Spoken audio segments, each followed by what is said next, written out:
Radio Claret América presenta Sediento de ti, la palabra, fuente de vida, con el sacerdote misionero claretiano Tony Díaz. Reflexiones diarias del Evangelio. Aquí iniciamos.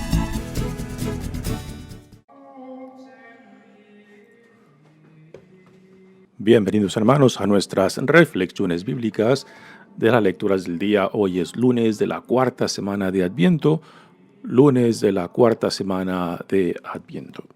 Esta semana es la última semana de la temporada de Adviento como preparación para la celebración del nacimiento de nuestro Señor Jesucristo, la encarnación de Dios que viene a nosotros. Y en realidad con estas lecturas de hoy, particularmente la del Evangelio, pues es el comienzo de esta gran aventura que Dios da comienzo al hacerse uno con nosotros, con la anunciación, con ese sí de María. La primera lectura de hoy viene del libro del profeta Isaías, capítulo 7, versículos 10 al 14. En aquellos tiempos el Señor le habló a Ahaz diciendo: «Pide al Señor tu Dios una señal de abajo, en lo profundo, o de arriba en lo alto». Contestó Ahaz: «No lo pediré, no tentaré al Señor». Entonces dijo Isaías: «Oye pues, casa de David, ¿no satisfechos con cansar a los hombres quieren cansar también a mi Dios? Pues bien, el Señor mismo les dará por eso una señal. He aquí que la Virgen concebirá y dará a luz un hijo y le pondrán el nombre de Emmanuel, que quiere decir Dios con nosotros». Palabra de Dios. El salmo responsorial es el Salmo 23 y el responsorio es: «Ya llega el Señor, el Rey de la Gloria. Ya llega el Señor, el Rey de la Gloria. Del Señor es la tierra y lo que ella tiene, el orbe, todo y los que en él habitan. Pues Él lo edificó sobre los mares. Él fue quien lo asentó sobre los ríos. ¿Quién subirá hasta el monte del Señor? ¿Quién podrá entrar en su recinto santo? El de corazón limpio y manos puras, y que no jura en falso. Ese obtendrá la bendición de Dios, y Dios, su Salvador, le hará justicia. Esta es la clase de hombres que te buscan, y vienen a ti, Dios de Jacob. Ya llega el Señor, el Rey de la Gloria». El Evangelio de hoy viene de Lucas, capítulo 1, versículos 26 al 38. En aquel tiempo el ángel Gabriel fue enviado por Dios a una ciudad de Galilea, llamada Nazaret, a una virgen desposada con un varón de la estirpe de David, llamado José. La virgen se llamaba María. Entró el ángel a donde ella estaba y le dijo: «Alégrate llena de gracia, el Señor está contigo». Al oír estas palabras, ella se preocupó mucho y se preguntaba qué querría decir semejante saludo.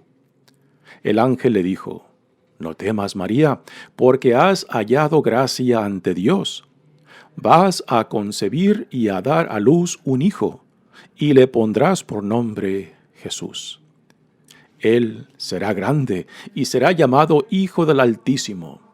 El Señor Dios le dará el trono de David, su padre, y él reinará sobre la casa de Jacob por los siglos, y su reinado no tendrá fin».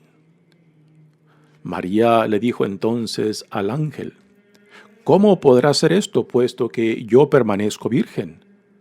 El ángel le contestó: «El Espíritu Santo descenderá sobre ti y el poder del Altísimo te cubrirá con su sombra. Por eso, el santo que va a nacer de ti será llamado Hijo de Dios. Ahí tienes a tu parienta Isabel, que a pesar de su vejez, ha concebido un hijo y ya va en el 6º mes, la que llamaban estéril, porque no hay nada imposible para Dios. María contestó: Yo soy la esclava del Señor, cúmplase en mí lo que me has dicho. Y el ángel se retiró de su presencia. Palabra del Señor. Muy bien, damos comienzo a nuestra reflexión de las lecturas de hoy, y el contexto de la primera lectura es de que el reino de Judá se encuentra en dificultades. Está siendo atacado por el reinado de Siria y de el Israel del norte. Recordemos que después de Salomón, Israel se divide en dos partes. La parte del norte, compuesta por 10 de las tribus, y la parte del sur, Judá, compuesta por 2 tribus, de Judá y Efraín. Y en ese tiempo, el rey Ahaz, que es rey de Judá, pues se encuentra acechado por Asiria, que está utilizando al reinado de Israel para destruir el reinado de Judá. Y Ahaz, que es el rey de Judá, pues en vez de pedir a Dios que lo socorra, pues se va al reinado de Asiria para que lo proteja, para que luche junto con él en contra de Siria y del reinado de Israel del norte. Y es aquí donde entra esta intervención de Isaías, que prácticamente le dice a Ahaz: en vez de buscar refugio, en vez de buscar el apoyo de tu Dios, vas y te buscas a alguien que pelee tu lucha, el reinado de Asiria, ¿no? Y esta profecía de Isaías pues va en contra de Ahaz, que es uno de los más peores reyes que Judá tuvo.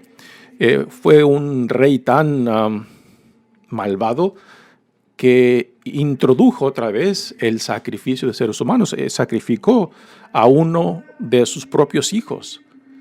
También cuando se sometió al reinado de Asiria, buscando protección, pues también introdujo el culto religioso de los asirios en el templo de Israel. Mandó quitar el templo principal y puso uno de los templos, uno de los altares similares al de los asirios, ¿no? Así que este rey Ahaz fue uno de los más malvados, los más terribles, de los peores de los reyes de Judá. Pero sin embargo, la casa de David, o sea, la descendencia de David, fue a quien se le dio la promesa de que de esta descendencia, de esta casa, pues saldría el Mesías.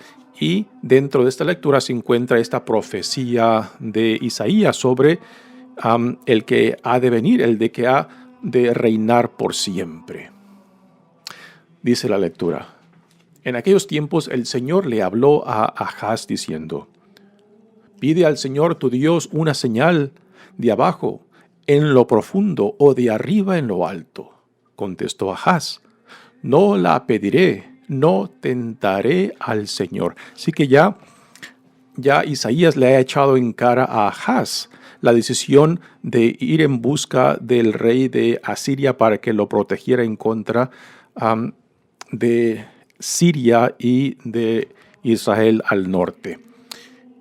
Y Isaías le dice: bueno, ok, pide una señal para que te compruebe que Dios cumplirá su promesa de que su reino durará para siempre, porque está el reinado de Judá, o sea, la casa de Israel, está a punto de ser destruida, y con esto quizás la promesa.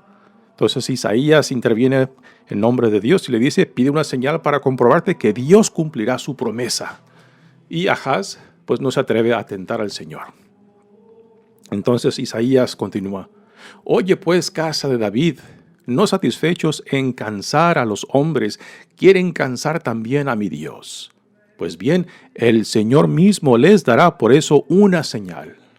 He aquí que la Virgen concebirá y dará a luz un hijo, y le pondrán el nombre de Emmanuel, que quiere decir Dios con nosotros. Así que esta es la profecía que Isaías da al reinado de Ahaz. Algunos comentaristas dicen que esta profecía pues fue una profecía más inmediata, otros que fue una profecía a largo plazo, ¿no? Y hay una diversidad de opiniones en torno a quién o a qué época apunta esta profecía de Isaías. Algunos dicen que quizás fue una profecía más inmediata que se refería al hijo de Ahaz, Ezequías, que reemplazó a su padre Ahaz y que fue uno de los mejores reyes de Judá, ¿no? Que quizás esta profecía hacía referencia a este hijo de Ahaz, Ezequías. Otros comentaristas dicen que quizás se refiere a uno de los hijos del mismo profeta Isaías, que lleva el nombre de Emanuel. Para nosotros cristianos, y particularmente para los evangelistas, y específicamente para el evangelista Mateo, esta profecía hace referencia a Cristo, ¿no? Y el evangelista Mateo la cita específicamente como haciendo la conexión entre el profeta Isaías y Jesucristo mismo, ¿no? Que esta profecía de David pues no apuntaba a un tiempo específico ni a una persona específica, simplemente de que la promesa de Dios de que en la casa de David, o sea, la promesa que Dios dio a David, que su descendencia permanecería para siempre, que su casa permanecería para siempre, pues se llevará a cabo, pero sin dar un tiempo específico. Y que esta profecía se cumplirá cuando viene Jesucristo. Y a la Virgen que menciona aquí, pues los evangelistas Mateo como Lucas y ponen a María como por medio de quien se cumple esta profecía. Ahora después hay diferentes opiniones y históricamente han surgido una serie de problemas teológicos, ¿no? Si en la profecía de Isaías la palabra virgen aparece ahí. En realidad no, en el texto original en hebreo, la palabra que el profeta Isaías utiliza no es virgen, sino doncella, o sea, una joven de edad para matrimonio, y la palabra que utiliza es alma. Así que no es la palabra virgen que utiliza, pero cuando el Antiguo Testamento fue traducido al griego según dice la tradición, por 70 escribas, que por eso lleva esa traducción del griego, lleva el nombre de Septuaginta, que hace referencia a los 70 escribas que tradujeron el Antiguo Testamento en hebreo al griego, ¿no? Y en esa traducción, pues la palabra que utilizan del griego alma, la interpretan como virgen. Y es de esa versión en griego de donde el evangelista Mateo y también el evangelista Lucas pues toman la referencia y la aplican a María, ¿no? Ahora, no es problemático el que si el profeta Isaías utilizó la palabra virgen o no, o doncella. No es el problema porque aún la palabra doncella, que hace referencia a una joven de edad de matrimonio, virgen o no virgen, también tiene el mismo significado. O sea, se esperaba de que una doncella en el proceso de matrimonio de que fuera virgen, ¿no? El hecho es de que, para nosotros, cómo esta profecía de Isaías es interpretada por los evangelistas, particularmente Mateos y Lucas. Eso es el interés para nosotros, ¿no? Así que esta profecía de Isaías es tomada por los evangelistas y por la iglesia pues como una referencia al nacimiento de Jesús, y que a la Virgen que se menciona es a María misma. Muy bien, pasemos ahora al Evangelio de hoy, que viene de Lucas. Y aquí Lucas nos presenta la escena de la Anunciación, cuando el arcángel Gabriel, que es símbolo de la presencia de Dios misma como mensajero de Dios, viene ante María para presentarle la iniciativa de Dios que llama, que invita a María para que sea la madre de nuestro Señor y Salvador, ¿no? Y aquí hay varios detalles significantes. El hecho de que María está desposada ya con su esposo llamado José. El proceso de matrimonio de aquel entonces tenía por lo menos 3 etapas. La primera es cuando las familias de la novia y del novio hacían el arreglo de que cuando su hija y su hijo llegaran a la edad para matrimonio, pues se casarían, ¿no? Y ese era el primer paso, el arreglo que hacían las familias. El segundo paso es cuando hacían este arreglo público. Y ya cuando lo hacían público, ya prácticamente el matrimonio ya estaba legalmente hecho. Lo único que faltaba era el paso número 3, cuando se llevaba a cabo la ceremonia y la mujer pasaba de la casa del padre a la casa del esposo, ¿no? Así que María se encontraba en la etapa número 2 del proceso de matrimonio, pero ya estaba legalmente casada con José porque ya se había hecho público el matrimonio entre ella y él. Y es en este segundo paso del matrimonio cuando el arcángel Gabriel viene y la visita y le hace la propuesta de parte de Dios de que sea la madre de nuestro Señor y Salvador. Dice que María vivía en Nazaret, un pueblo de Galilea. Impresionante cómo Dios escoge encarnarse en nuestra realidad. Nazaret era un pueblo no conocido, no tenía reputación, no tenía un lugar privilegiado en la historia de Israel, ¿no? Y aún en los evangelios tenemos esa referencia curiosa e interesante también cuando uno de los discípulos de Jesús le dicen que ya han encontrado al Mesías, que es a Jesús de Nazaret. Y responde el discípulo, bueno, puede salir algo bueno de Nazaret, ¿no? En esas palabras del discípulo, pues aunque tienen un poco de sentido de humor, pues también podemos entender que Nazaret era un lugar insignificante, tanto en Galilea como en el territorio de Israel, ¿no? Y es ahí, en ese pueblo pequeño e insignificante, donde Dios decide empezar su aventura con nosotros al encarnarse en nuestra realidad, ¿no? Y es ahí donde comienza esta aventura. Entró el ángel a donde ella estaba y le dijo, alégrate llena de gracia, el Señor está contigo. Alégrate llena de gracia, el Señor está contigo. Así que es el saludo que el arcángel Gabriel le hace a María, que se alegre, porque el Señor está con ella, porque el Señor ha tenido consideración de ella, porque el Señor se ha dignado venir a ella. Al oír estas palabras, ella se preocupó mucho y se preguntaba qué querría decir semejante saludo. La reacción de María, normal, en el contexto de la Biblia, cada vez que se nos narra un encuentro entre Dios, ya sea por medio de Dios mismo o de un ángel, siempre esta reacción de sorpresa y de miedo, ¿no? Y ahora el ángel le dice, no temas, María, porque has hallado gracia ante Dios. Y como María encontró gracia, no fue por ningún mérito de ella, sino fue por la iniciativa de Dios. Y esto es algo constante en la Biblia. Dios viene a nosotros no porque lo hemos meritado, no porque lo hemos ganado, no porque Dios está endeudado con nosotros. Dios viene a nosotros, Dios viene a María, Dios viene a tantas otras personas porque así Dios lo decidió. Fue por voluntad de Él, por iniciativa de Él.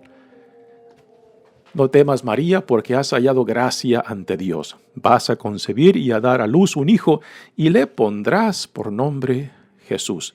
El nombre Jesús es la versión en griego del nombre en hebreo de Josué, que significa Dios el que salva. Ese es el significado del nombre de Jesús. Dios el que salva. Él será grande y será llamado Altísimo, Hijo del Altísimo. El Señor el Señor Dios le dará el trono de David. Aquí está la conexión de la promesa que Dios ya había hecho de antemano a Jacob, de que su descendencia reinará para siempre, o sea, de que su linaje siempre será parte de esta promesa de Dios, de reinar, porque así Dios lo había designado. Y de Jacob, que después se le da el nombre de Israel, viene la descendencia a David, y de David a Jesús. En el Evangelio de Lucas, por medio de José, el evangelista Lucas en su genealogía conecta a José con la descendencia davídica. Así que aquí está la conexión de que Jesús tiene una conexión genealógica a la descendencia desde Jacob por medio de David hasta llegar a José. Él será grande y será llamado Hijo del Altísimo. El Señor Dios le dará el trono de David, su padre, y él reinará sobre la casa de Jacob. Aquí está otra vez esta conexión. Jacob, David, Jesús. Por los siglos, y su reino no tendrá fin. Ahora viene aquí la reacción de María. María le dijo entonces al ángel: ¿cómo podrá ser esto, puesto que yo permanezco virgen? Así que la reacción de María es muy humana. ¿Cómo será esto? Puesto que ella aún, aunque está comprometida, ya públicamente está casada, aún no tiene relaciones sexuales con José, porque en esta segunda etapa del matrimonio judío, ella tiene que vivir en la casa de su padre y José en su casa o en la casa de su familia también. No es hasta después de la tercera etapa del matrimonio cuando ya se lleva a cabo el rito y la mujer pasa de la casa de su padre a la casa del esposo, ¿no? Así que María sigue siendo virgen. Y esto, aquí podemos hacer la conexión con la profecía de Isaías, ¿no? Que no importa si la palabra que utiliza Isaías es de doncella o virgen. El caso es de que María, cuando ella está desposada, aún es virgen, y esta es la conexión que el evangelista Mateo hace explícitamente de la profecía del que había de venir, del Mesías, con Jesucristo, y en el caso específico de María, que María representa a esa virgen que el profeta Isaías anuncia en su profecía. María le dice: ¿cómo podrá hacer esto, puesto que yo permanezco virgen? El ángel le contestó: el Espíritu Santo descenderá sobre ti, y el poder del Altísimo te cubrirá con su sombra. Por eso el santo que va a nacer de ti será llamado Hijo de Dios. Y aquí, quizás para calmar el miedo, para calmar el asombro y la propuesta de Dios, la reacción fuerte que tiene María, dice el arcángel ahora le dice: ahí tienes a tu parienta Isabel, ¿no? El arcángel le menciona a Isabel para que se dé cuenta de que pues esto no es nada de otro mundo, en el sentido de que ya Dios ha llevado a cabo estas intervenciones desde antiguo. Tenemos el caso de Samuel, el caso de Sansón, tenemos el caso ahora de su pariente Isabel, y ahora María pues es otra de las mujeres privilegiadas que Dios escogió por su propia voluntad e iniciativa para que se llevara a cabo su plan de salvación. Así que el arcángel le menciona a Isabel que a pesar de su vejez, puesto que Isabel engendró ese hijo, Juan el Bautista, ya en su vejez, a quien le decían que era infértil y que ya estaba en su 6º mes. Así que esta información que el arcángel le da a María, pues en cierta manera se la da para confirmarla y quizás para calmar la reacción fuerte de ella. ¿Cómo será esto, no? Ahora, sí que María da a Dios por medio del arcángel, pues es un sí impresionante, porque no sabe las consecuencias que tendrá sí María. No sabe en el rollo que se va a meter con este compromiso con Dios, ¿no? Pero a últimas, María se confía en aquel que la llama, en aquel que la llamó y la escogió. Y en esto María para nosotros pues es un modelo de fe, es un modelo de perseverancia, ¿no? De que aunque no sepamos por dónde y cómo Dios nos llevará en este llamado, pues nos confiamos en aquel que nos llama, ¿no? Esto no es muy diferente, por ejemplo, cuando una pareja se dan ese sí en el matrimonio, ¿no? Así como el matrimonio no hay promesas de que todo va a salir bien, de que no habrán dificultades, de que no habrá pruebas, de que no habrá tragedias. La pareja últimas tiene que confiarse en el sí del esposo, en el sí de la esposa, ¿no? Y por eso que el noviazgo que fue llevado en un conocimiento hasta cierto punto, pues claro, de que fue ese conocimiento mutuo que los lleva a dar ese sí, y que ese sí pues manifiesta la confianza en aquel que da ese sí, así como María manifiesta la confianza en aquel que la llamó, en aquel que le dice, te las juegas conmigo. Así que ese sí de María es un sí que cambió la historia del mundo, es un sí que, no sabiendo a lo que entraba, a lo que se metía en este sí, es un sí que tuvo que ir repitiendo en las buenas y en las malas. En tiempos buenos, pues cuando todo marcha bien, todo el mundo ama a Dios, todo el mundo cree en Dios. En tiempos difíciles, en tiempos de dificultades, de pruebas, ¿no? Es ahí quizás donde más se purifica la fe, donde más se purifica este sí. Y también en tiempos de dolor. Ese sí quizás también, aún en lágrimas, lo tenemos que repetir también nosotros, ¿no? Así que la gloria de María reside en esto, ¿no? En su fe, en su confianza, en su entrega a Dios, aún no sabiendo por dónde la iba a llevar este sí.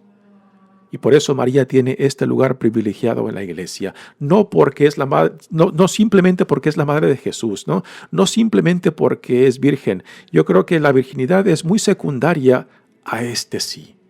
Porque es este sí donde ella se las juega, donde ella pone toda su confianza en aquel que la llama, ¿no? Y es este sí lo que le da este lugar privilegiado para María en la iglesia, donde pasa a ser la madre de Jesús a la madre de la iglesia. Donde pasa a ser la madre de Jesús a discípula de Jesús, que también tuvo que someterse a su hijo, no como su hijo, sino como el Señor, como el Hijo de Dios, ¿no? Así que María también tuvo que hacerse discípula de Jesús como Señor, no simplemente como su hijo, ¿no? Y no podía confiarse simplemente al hecho de decir, este es mi hijo, ¿no? Y aquí solamente es mis chicharrones truenan, no. Tuvo que también someterse al discipulado, a la obediencia, a la entrega de su hijo como el Señor. Así que María le contesta, yo soy la esclava del Señor, cúmplase en mí lo que me has dicho. Yo soy la esclava del Señor. Quizás para algunos esta palabra esclava pues puede tener connotaciones muy negativas, ¿no? Esta respuesta de María tiene que ser entendida en el sentido de que ella se identifica con la propuesta que Dios le ha hecho. Y al decir sí, entonces dice, yo me someto a aquel que me ha llamado. Me someto en obediencia, me someto en servidumbre, me someto en ser esclava. O sea, de que me pongo al servicio de aquel que me ha llamado. Pero no es algo impuesto, no es algo forzado, es un identificarnos. Y esto es prácticamente lo que todos somos llamados cuando respondemos a la propuesta que Dios nos hace a cada uno de nosotros en la fe. Si estamos dispuestos a seguirlo, a jugárnoslas con Él, ¿no? Y que no sabiendo por dónde Dios nos llamará, a lo que nos expondrá, a última nos confiamos en aquel que nos llama. Y aquel que nos llama también, y esto hemos de tenerlo por seguro, que aquel que nos llama también hemos de esperar que Él nos dé lo que necesitaremos para serle fiel, para ser fructíferos en la misión, en la vida a la cual Él nos llama en Jesucristo, ¿no? Esto debe de ser nuestra forma de vida cristiana, ¿no? de confiarnos de que aquel que nos ha llamado, de Él vendrá también lo necesario, tanto el Espíritu como su gracia, como su ayuda, para que este llamado que Él nos ha dado, pues eche raíces, crezca y dé frutos, frutos para la gloria de Dios, frutos para el crecimiento del reino y para nuestra santificación. Así que María es un modelo de fe por su sí que tuvo que ir repitiendo incansablemente, y es un sí que también nosotros tenemos que ir repitiendo en las buenas y en las malas, en momentos claros, momentos de luz, momentos en los que todo marcha bien, pues todo mundo queremos a Dios y amamos a Dios y creemos en Dios. Pero cuando la vida nos aprieta, cuando la vida nos exige, cuando la vida nos pone pruebas, cuando la vida nos pone sufrimientos y aún tragedias, ¿no? Es ahí donde también a veces con lágrimas tenemos que ir repitiendo, sí, Señor, no entiendo, no comprendo el porqué de las cosas, el porqué de este sufrimiento, el porqué de este dolor, el porqué de esta pérdida, pero en fin, Señor, tú sabrás, me confío en ti, ¿no? Y este es el modelo de fidelidad y de entrega que María nos modela en sí misma. Mi nombre es Padre Tony Díaz, misionero claretiano. Que Dios los bendiga. Radio Claret América presentó Sediento de ti, la palabra. Fuente de vida. Sus comentarios son importantes. Contáctenos en radioclaretamerica@gmail.com.